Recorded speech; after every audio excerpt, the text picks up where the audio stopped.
రేవంత్ రెడ్డి దొంగ కాబట్టే అందరూ దొంగ అంటున్నారు. ఫ్రీ బస్సు పెట్టి నిత్యావసరాల సరుకుల ధరలను పెంచిండు. రేవంత్ రెడ్డి ఇంకోసారి మహిళలను ఓట్లు అడిగితే చెప్పులతో కొడతారు అంటున్న మహిళ. ఆడలకు వాళ్ళ విషయం లేదు. బస్ ఎక్కితే కూడా మగవాళ్ళు మేము పైసలు టికెట్ తీసుకుంటున్నాం మీకేంది అని తోచేస్తున్నారు. ఓ కింద పడిపోతున్నారు బస్సు ఎక్కడి. బస్ ఫ్రీ బస్ అయితే పెట్టాడు, ఫ్రీ బస్ పెట్టాడు. గ్యాస్ లా, పప్పుల, బియ్యంలా, నూనెలు అన్ని పెంచుకున్నాడు. వాడు ఫ్రీ బస్ పెట్టిన లాభం ఏం లేదు. 2500 వస్తున్నాయా? మాకు 2500 25 రూపాయలు కూడా వస్తున్నాయి. అయితే ఈ 2500 ఇట్లా ఇవన్నీ ఇచ్చి మిమ్మల్ని కోటీశ్వరాలు చేద్దామని చూస్తాడట.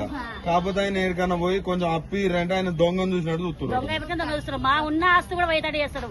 మాకు గుండె భూమి కూడా పోయేటట్టు అయిపోయింది. మాకు వచ్చేది ఎందుకు మాకు అన్ని పిరవైనాక మాకు ఎడకలు తింటాం. ఈ కష్టం చేసుకుని నలుగురు ఉన్నారు అక్కడ బతకాలంటే ఎట్లా బతుకుతాం?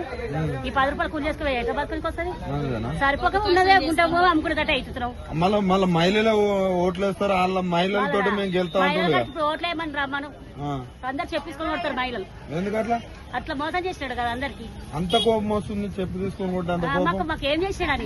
ఎవరికి ఏం చేయలేదు.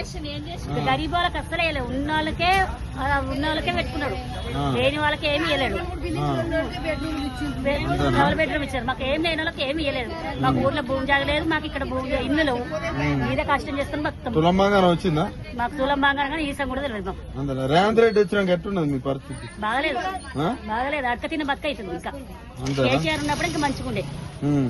ఇక్కడ పోయినా కానీ మాకు ఇంత కొంచెం ధరలు తక్కువ ఉండే మంచిగా ఉండే మాకు అన్ని.